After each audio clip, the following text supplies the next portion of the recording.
Boa noite a todos. Estamos dando início aqui ao nosso webinar sobre reajustes contratuais. Desde já agradeço a você que está aqui conosco, com o seu tempo, né, nessa noite de quinta-feira, disposto aqui a participar, a aprender bastante com esse conteúdo aí, que realmente é muito interessante para quem trabalha aí com gestão e administração contratual. Hoje a gente está recebendo aqui o Henrique Jafé. Já já eu vou pedir a ele para poder se apresentar, falar aí com vocês. E a ideia hoje é a gente falar sobre reajuste mesmo, né? Que nada mais é aí do que um instrumento, né? Um índice aí definido em nossos contratos para a gente poder garantir aí o reequilíbrio, né, do contrato em função aí de perdas inflacionárias. Já quero dar boa noite aqui para o Israel, a Caroline, o Eduardo. Estou vendo aqui que eles mandaram aqui no chat, a Denise, o Alisson, o pessoal está entrando aí. Puder aproveitar para falar a cidade, né, de onde que vocês são aí, fiquem à vontade.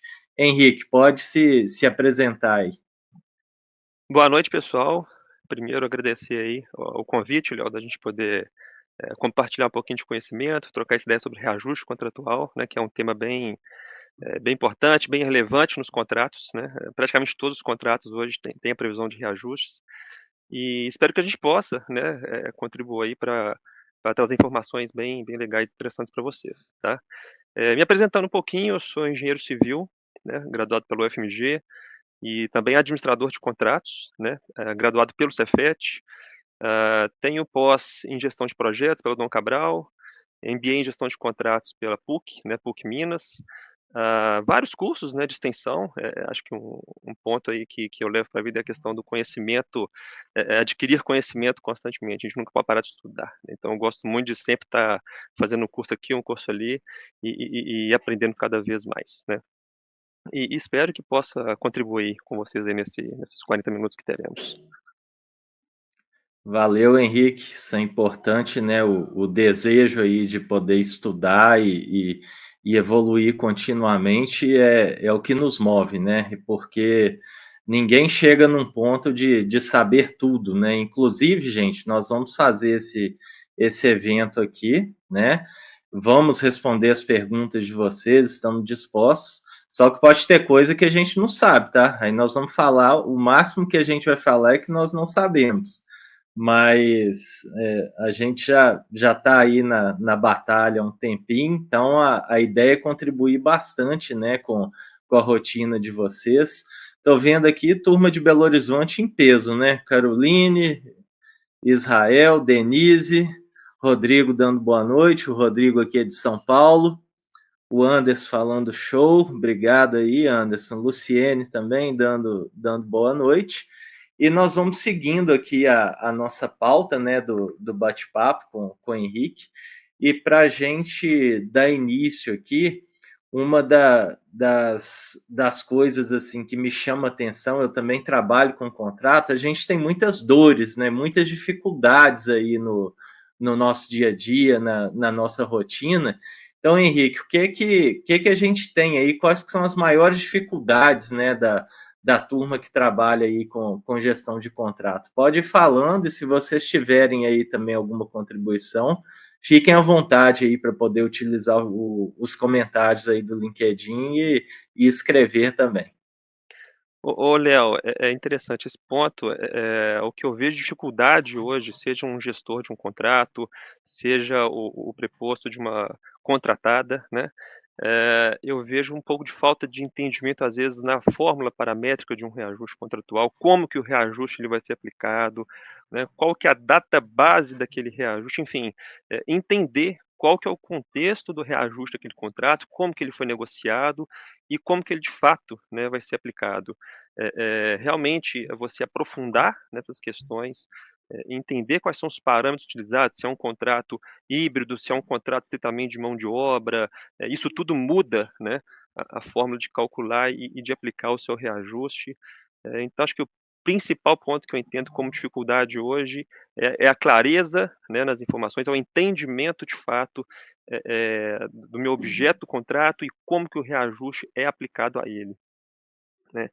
A gente pode trazer alguns exemplos aqui, Léo, contratos, por exemplo, especificamente, estritamente de mão de obra, eu tenho um índice específico que é aplicado, eu tenho os dissídios, por exemplo, coletivos que são aplicados a esse tipo de contrato, diferentemente de um contrato de prestação de serviço, né, onde eu tenho índices de IGPM, IPCA, enfim, muito ligado ao tipo de contratação que é feita, ao escopo, ao objeto do meu contrato, né, a gente tem que ficar muito atento a esse especificamente a esse ponto.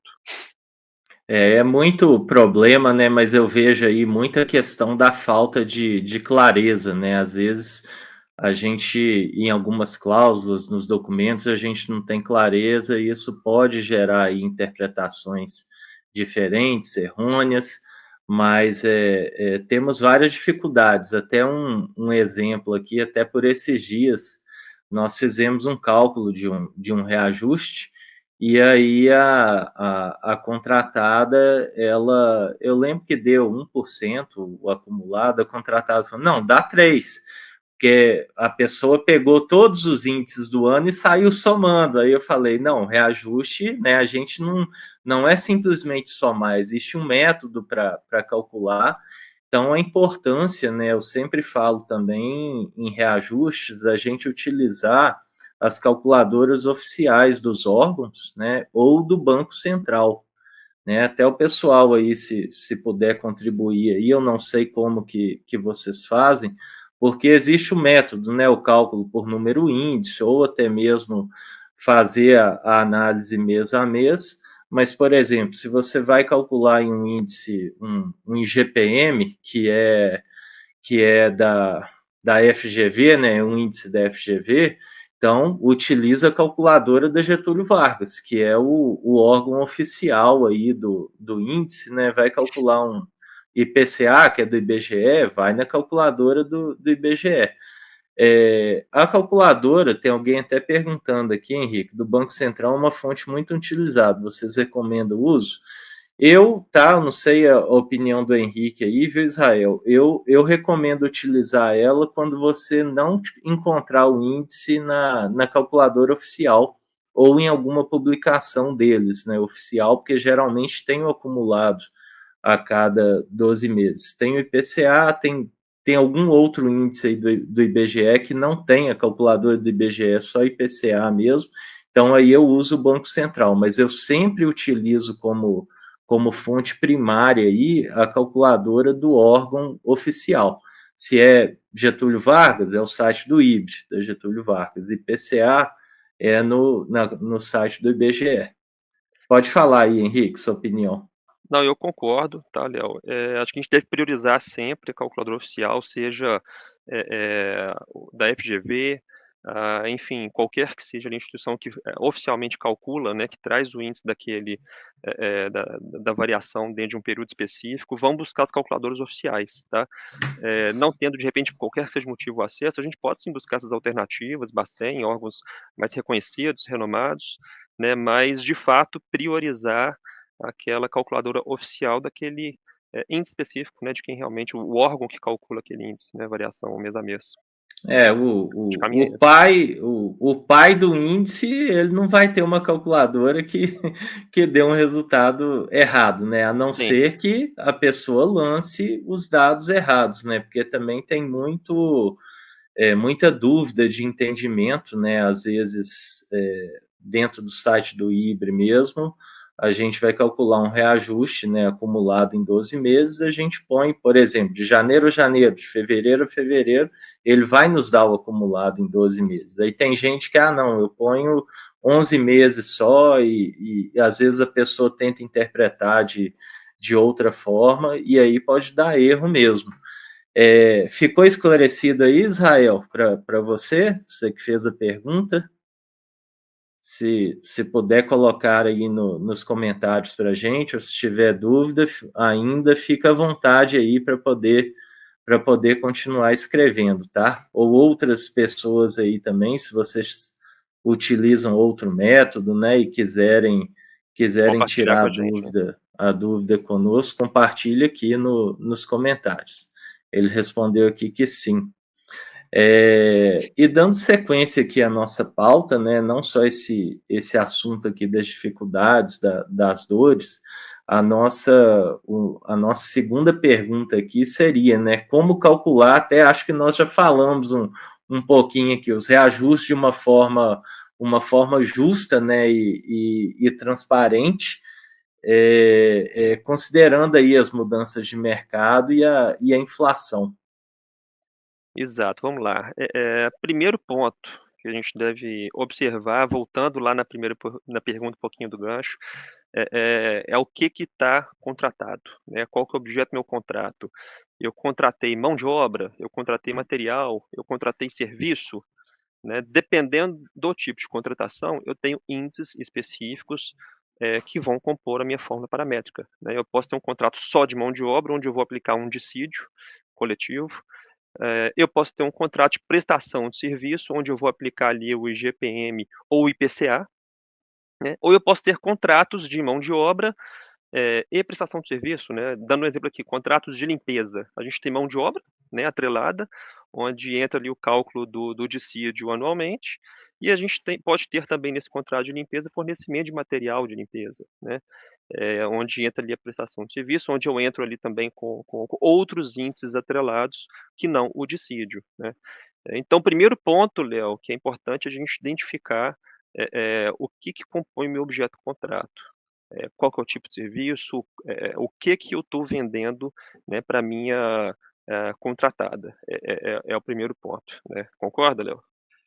Sim, sim.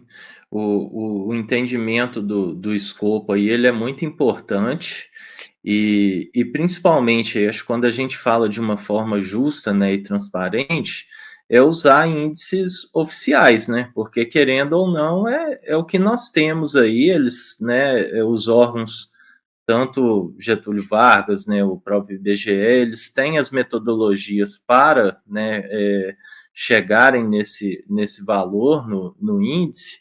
Então, assim, eu não vejo, né, além da gente conhecer o escopo, né, ter essa determinação aí desde o edital, né, do índice estipulado, que sejam índices amplamente conhecidos, né, a metodologia, ela é clara para qualquer um, né, que entrar dentro do site deles, para poder ver como que se chega naquele índice. Exato. E assim, eu complemento também o seguinte, dependendo do índice que vai ser aplicado, não necessariamente eu vou seguir aniversário de contrato para aplicá-lo. Exemplo, se eu tenho um contrato de mão de obra, onde eu vou aplicar o dissídio, se o meu contrato ele foi firmado, por exemplo, em setembro, e o dissídio daquela classe específica é homologado em fevereiro do ano seguinte, eu não vou esperar 12 meses do meu contrato para aplicar o dissídio. O dissídio ele é aplicado ao contrato quando ele é de fato homologado pela classe, né? Diferentemente de reajuste de serviço, né, IPCA, IGPM, onde é estabelecido no contrato que esse reajuste ele é aplicado no aniversário do contrato, ou seja, após o 12º mês completo do contrato, né. Então, identificar isso também, muda também o momento, de aplicação desse reajuste. Por isso que é muito importante também ter, né, ter essa noção, até para você fazer um planejamento financeiro daquele contrato. Sim, com certeza, isso mesmo. Pessoal, alguém mais quer falar alguma coisa sobre esse tema aqui? Vocês querem contribuir? Estou vendo até tem uma pergunta aqui da Maíra, tá? Já já a gente vai passar, viu, Maíra? Mas só se alguém quiser falar alguma coisa sobre o que nós falamos aqui, né, do cálculo aqui de uma forma justa e transparente, alguém tem algum comentário?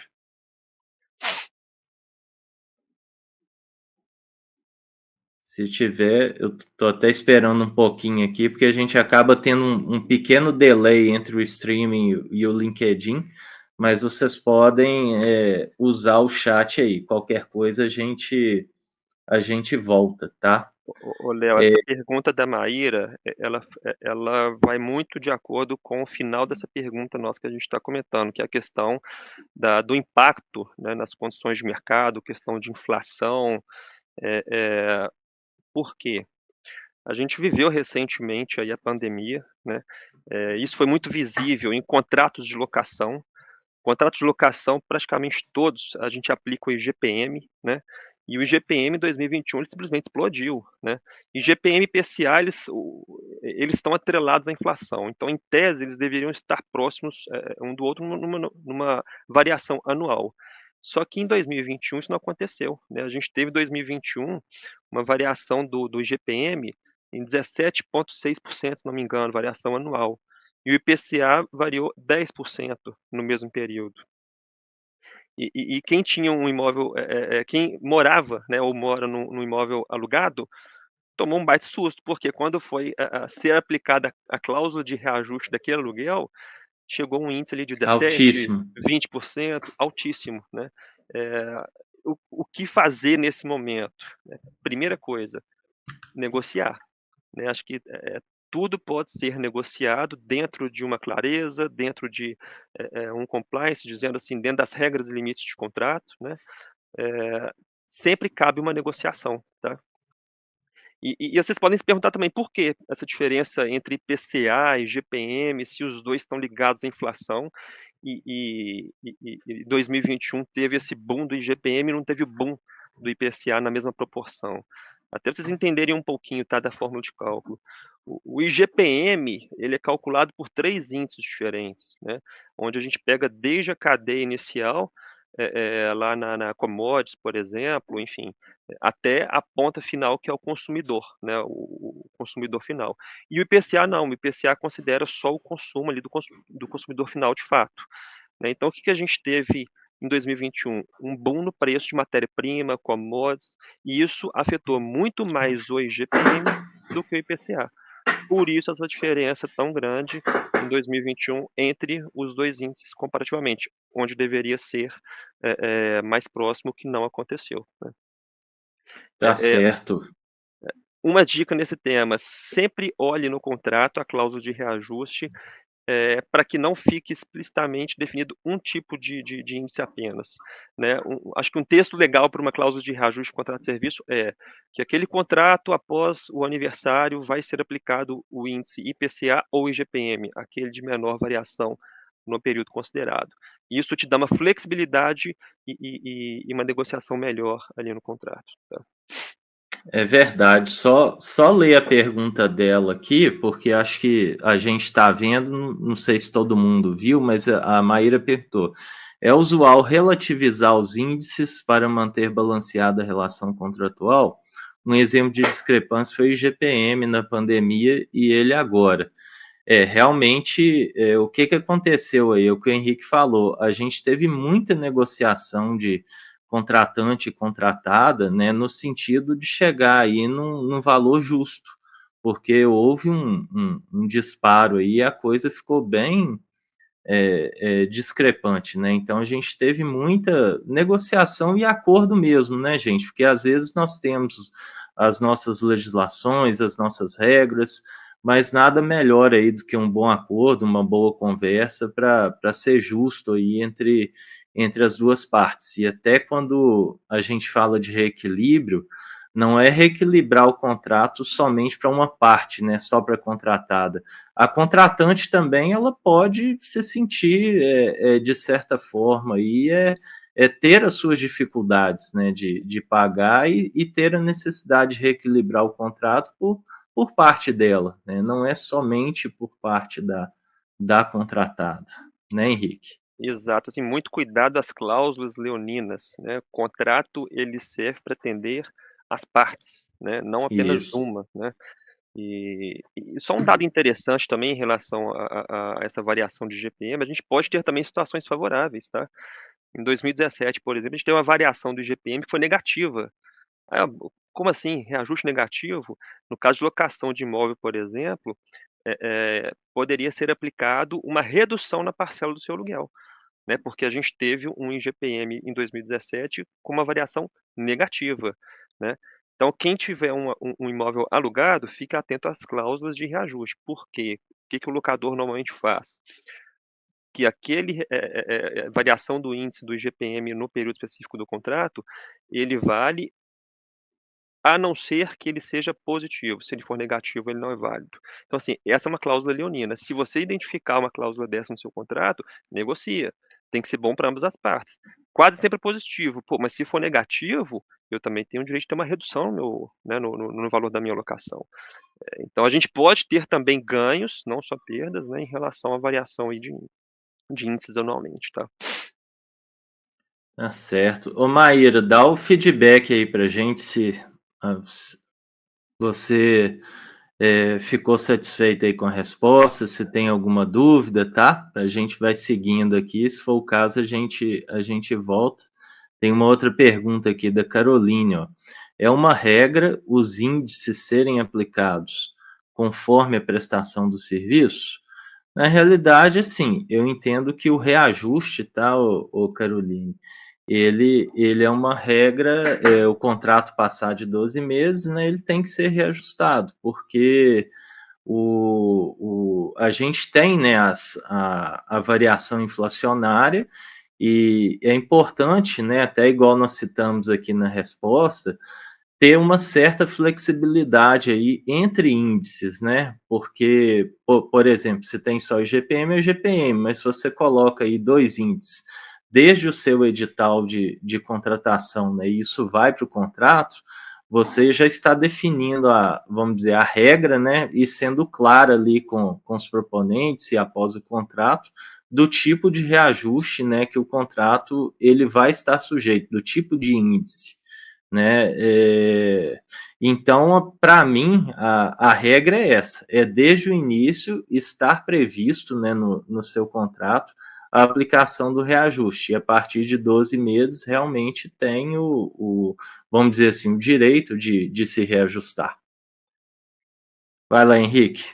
Não, isso, e complementando, é uma boa prática, né, também, porque, o meu índice estar atrelado ao meu tipo de serviço, isso significa que ele vai corrigir da melhor forma aquele tipo de serviço no contrato, né. Então, assim, é uma boa prática, sim, a gente, permear pelos índices aí dependendo dos contratos, e sempre linkar a minha fórmula paramétrica, ao tipo de serviço, né, para ele trazer o melhor resultado, né, na hora de ajustar ali o valor da minha variação do contrato, né.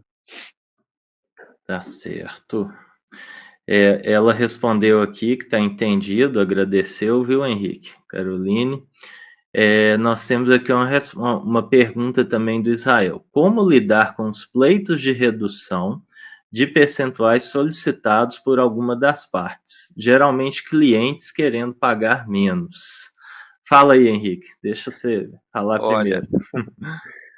o Israel, tudo depende. Acho que tem que ser analisado caso a caso. Qual que é o motivo da solicitação, pra redução aí no caso de percentual?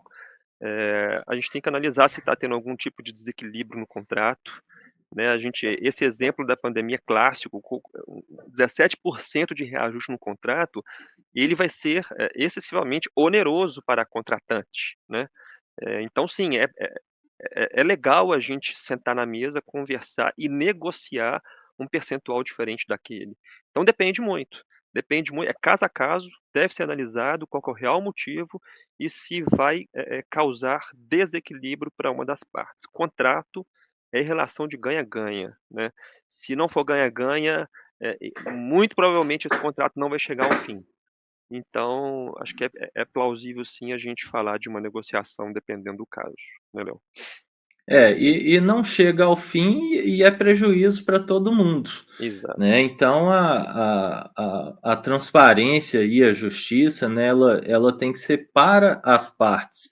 Não adianta: "Ah, eu sou cliente, eu não quero pagar porque está caro", mas por quê, né? Quais são os argumentos? A gente precisa demonstrar, porque tanto contratante como contratada, elas demonstram as evidências, né, o que aconteceu, ó, foi isso, por isso que eu não vou ter condições de pagar, você aceita, não aceita. Então o cliente que age também de uma forma imposta, né, falando, eu não quero pagar, eu não vou pagar, o contrato não vai chegar ao fim e ele vai ser prejudicado, porque o escopo não vai ser devidamente executado. Então a gente tem que estar sempre aberto aí ao diálogo, né, à negociação, para a gente poder ter aí uma justiça para as duas partes, né, sem e realmente garantir o equilíbrio. Acho que esse é o principal ponto aí, o ganha-ganha, né?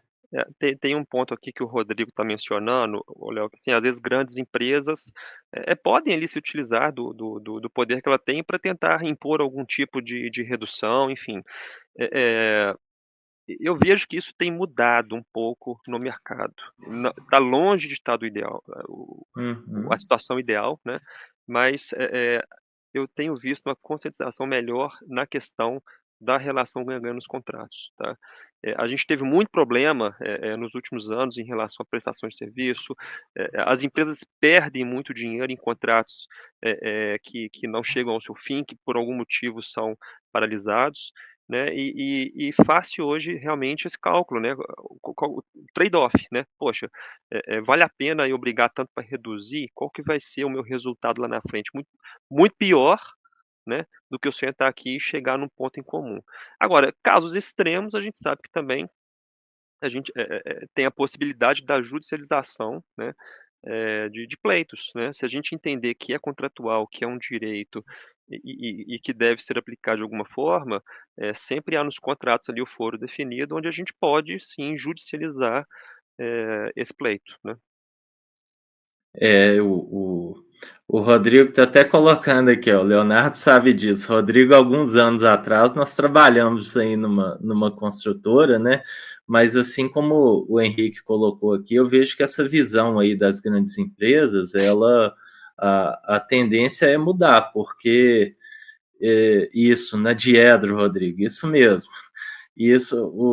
É prejuízo para todo mundo, gente. A empresa, quando ela faz um contrato, ela tem uma expectativa de ter a entrega ali. E se a empresa contratada não entregar, ela vai ser prejudicada. Então não é interessante, né, uma parte, né, seja o cliente, a grande empresa, ficar prejudicando o empreiteiro, né, aquela empresa que é menor. A gente precisa sempre prezar e defender essa bandeira mesmo, né? Acho que até o intuito da gente fazer o webinar, né, Henrique, tem muito a ver aqui de esclarecer dúvida, mas a gente está na área aí já há um certo tempo, de criar essa conscientização mesmo do diálogo, do acordo, porque sem isso, gente, não tem contrato. Não adianta a gente ter os melhores experts, né, ter quem conhece tudo aqui de lei, de reajuste, se não tiver um bom diálogo, né, uma boa relação aí visando o ganha-ganha, parece até um clichê essa fala, né, mas a coisa não anda, né, não entrega e fica ruim para todo mundo, né? Eu tô vendo aqui uma outra pergunta, o Henrique, da Amanda. Ela está perguntando o seguinte: o tipo de serviço determina o índice do reajuste? Exemplo, produto IPCA e IGPM?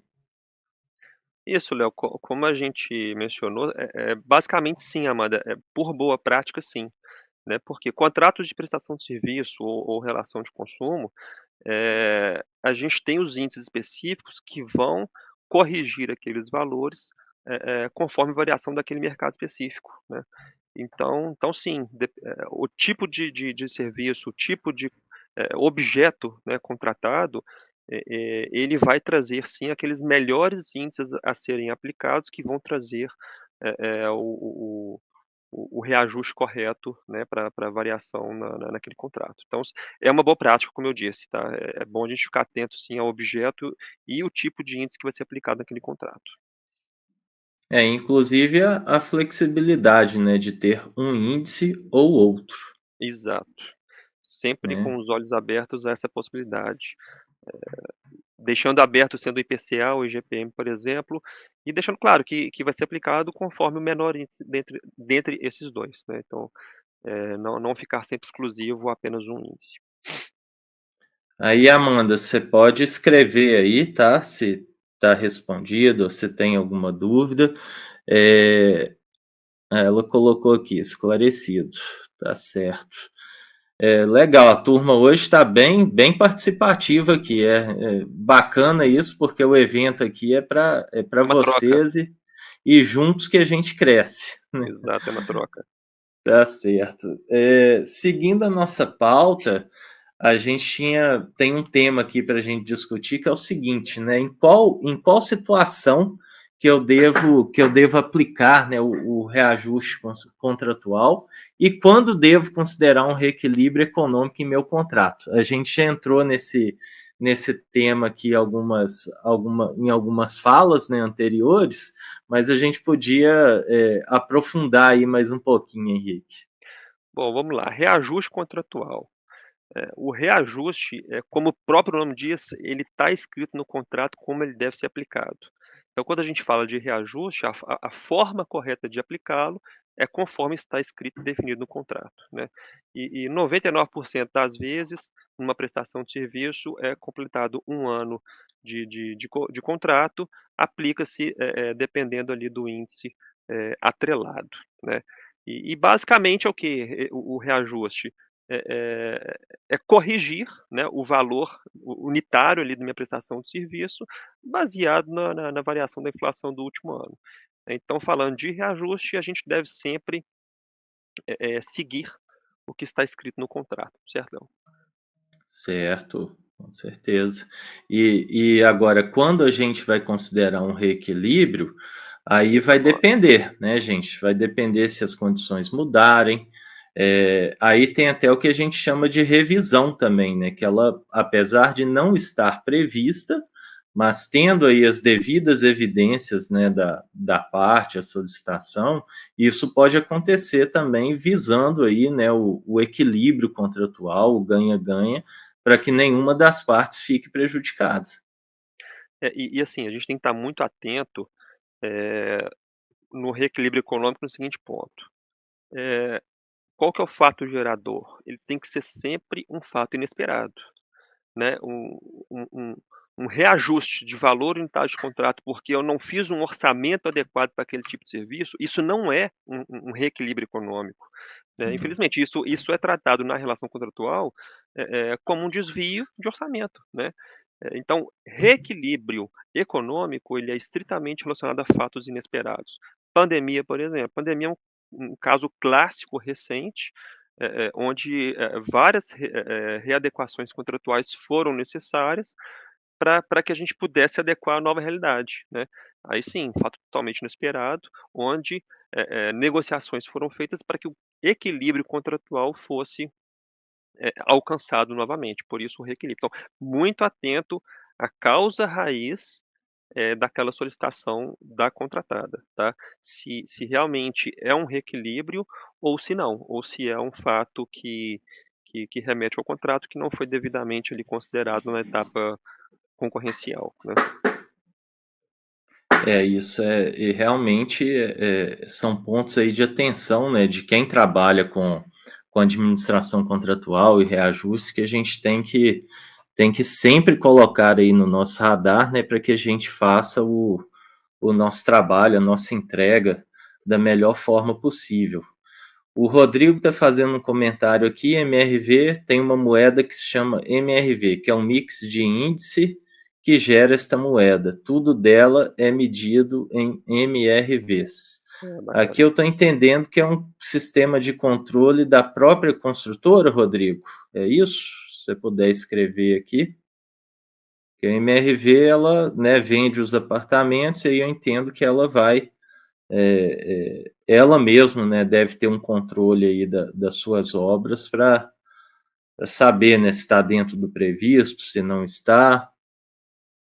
Léo, enquanto o Rodrigo escreve para a gente, um ponto importante que a gente não pode deixar passar, principalmente profissionais de suprimentos, né, que vão receber ali um pleito da área técnica, enfim, o reequilíbrio econômico, se ele não for tratado de fato como reequilíbrio, ele pode inclusive descaracterizar o processo concorrencial lá de compras. O segundo colocado, ele pode entrar com uma impugnação, por exemplo, ou uma contestação que seja, ou a própria área de compliance da sua empresa identificar que houve um favorecimento, né, àquela contratada, se o reequilíbrio não for tratado de fato, com as características de um reequilíbrio, contratual. Então, assim, muita atenção, porque, abrange para outros temas bem críticos aí, bem delicados, né. Hoje, né, dentro do mercado privado, inclusive, gente, se vocês puderem escrever aí, eu acredito, tá, que a maioria das pessoas que estão aqui devem trabalhar no mercado privado mesmo, puder colocar a empresa, o tipo de contrato ou obra, e também, né, se a gente tiver alguém aqui que trabalha com contrato público, né, com administração pública, que a gente tem aí um pouco de diferença, né, entre a linguagem, mas a legislação que a gente tem, apesar de ser aplicada aí para contratos públicos, é que nós temos e a gente usa, né, como referência aí dentro do mercado privado, junto com os procedimentos, né, que cada empresa tem. Se vocês puderem colocar aí no chat a empresa que trabalha, só para a gente poder conhecer mesmo o perfil da turma que está aqui conosco. Seria interessante, tá? Eu peço aí a vocês. Temos aqui uma próxima pergunta do Israel. Como lidar com prazos de notificações e pleitos de reajustes dentro do contrato? Essa é uma dificuldade de empresas com grande volume de contratos ativos. Há contratos públicos que, se você perder os prazos, perde também o direito de cobrar diferenças retroativas. Isso. Falando de contratos privados, né, é praxe, é comum a gente, por mais que a gente não calcule e não feche ali o índice de reajuste do contrato exatamente no mês de aniversário, que a gente sim faça, exemplo, tá, o aniversário do contrato é em fevereiro, e eu fecho meu índice junta contratada em abril, o correto é que a gente faça o pagamento retroativo dos 2 meses anteriores, para que o reajuste seja de fato aplicado de forma, correta e 100% na sua aplicação, né. Então, no mercado privado, a gente sempre trabalha com pagamento retroativo a partir da data de aniversário do contrato, tá. Essa dificuldade aí, Israel, que você colocou até para contratos públicos, a gente tem também em empresa privada, né? Nós temos esses prazos aí estabelecidos, né, através de procedimentos, né, de instruções que as empresas divulgam. Então, eu sei da dificuldade, né? For falar na prática, não é fácil, né? Você tem muitos contratos aí, mas eu acredito que para realmente não perder, né, as questões de prazos, é importante a empresa se programar, né, com os recursos aí de mão de obra de pessoal, né, para ficar atenta mesmo. E às vezes, né, a empresa ela tem razão, mas aí ela acaba perdendo aí, principalmente, né, que você colocou aí nos contratos públicos, por causa de ter perdido o prazo, né? Então é O algo time, né. que justamente ter perdido o time acaba sendo bem triste aí mesmo para a empresa, porque ela não vai conseguir, né, porque perdeu o prazo, ainda mais se esse prazo já foi divulgado. Então, o que eu oriento, né, é a empresa se programar com os recursos mesmo e colocar na balança, né? Às vezes ela vai ter uma pessoa a mais que vai ficar de olho aí nesses prazos, né, e tomando conta disso, mas ela não vai ter o prejuízo que está tomando por ter perdido o timer, né? Então, é uma avaliação, né, que a organização precisa fazer e tomar aí a melhor decisão, sabe? É, Nós estamos chegando aqui, pessoal, no nosso fim, mas temos algumas perguntas, alguns comentários ainda. Eu vi o Rodrigo está falando aqui da MRV, né, dela utilizar a moeda dela aí para o controle, né, e atualiza mensalmente em reais. Beleza, nós discutimos. A Caroline, ela é da empresa Sada Transportes, a Amanda Ferrarese, contratos de TI, bacana. Luiz Guilherme, contratos de serviço, na grande maioria de manutenção na CSN, legal. Maíra Sena, em Flortec, engenharia, prestando serviço para a Renova. E o Israel Peixoto aqui respondeu como perfeito. Eu acredito, gente, assim, no tempo que nós temos aqui, né, Henrique, a gente tentou cobrir aí bastante as questões de reajuste. A gente encerra, né, o evento aqui pelo nosso tempo mesmo. Peço a vocês que deixem um feedback aí do que vocês gostaram, não gostaram, né, do que a gente pode melhorar para os próximos. Estamos sempre abertos, tá, pelo LinkedIn aqui, através das mensagens, né, o direct. Quem quiser me mandar mensagem, conversar, pode ficar à vontade. Na maioria das vezes sou eu mesmo que respondo, né? Às vezes pode demorar porque tá cheio aí a caixa, né, de mensagens, mas eu sempre faço questão de responder a todo mundo, tá, pessoal? Então, eu no início aqui, até para não tomar tempo, eu não me apresentei formalmente, mas acredito que todo mundo aqui deve estar conectado comigo no LinkedIn. Quem não tiver, eu peço aí para me mandar o convite mesmo, para a gente se conhecer, né, participar termos aí um bom networking. E eu vou pedir o Henrique para falar as palavras finais aí, a gente encerrar e numa próxima vez aí, esperaremos vocês juntos conosco. Exato, queria agradecer, Léo, mais uma vez o convite, né, acho que é muito legal a gente poder, não só compartilhar, mas, como eu disse, isso aqui é uma troca, a gente aprende muito também com as perguntas, com as respostas, enfim. Acho que é um momento enriquecedor para todo mundo, né. Agradecer todo mundo que participou, que estava presente, que assistiu aqui com a gente, né, acho que valeu demais o momento, e fiquem atentos às cláusulas de reajuste do contrato, né, e a sua aplicação, né. Acho que conhecer o contrato, ler o contrato é o primeiro passo para que você tenha sucesso aí na execução do seu contrato, tá. Então, mais uma vez, obrigado. O meu LinkedIn está aqui, ó, pessoal, Henrique Jafé, fácil de encontrar, tá. Quem não tiver contato comigo aí, Conecta com o fique à Henrique. vontade, vamos conectar, vamos trocar experiência, né. E, mais uma vez, obrigado aí pelo convite, Léo.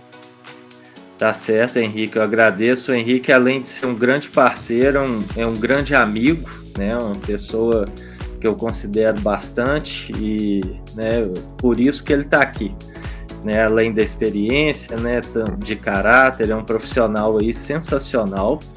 E esse webinar, tá, gente, ele fica gravado aqui no LinkedIn. Daqui a algumas semanas eu coloco ele no meu canal do YouTube. Inclusive, quem aí não conhece, depois vai lá, hein? Se inscreve lá, vê os conteúdos, deixa comentário, elogia, manda para os colegas. Vai para o Spotify, eu tenho um canal de podcast também, onde a gente coloca lá. Então, assim, conteúdo é o que não falta, tá, gente? Eu, mais uma vez, né, obrigado aí pelo tempo de vocês e até a próxima. Grande abraço aí, viu, Henrique? Tchau, pessoal. Obrigado, pessoal. Boa noite. Tchau, tchau.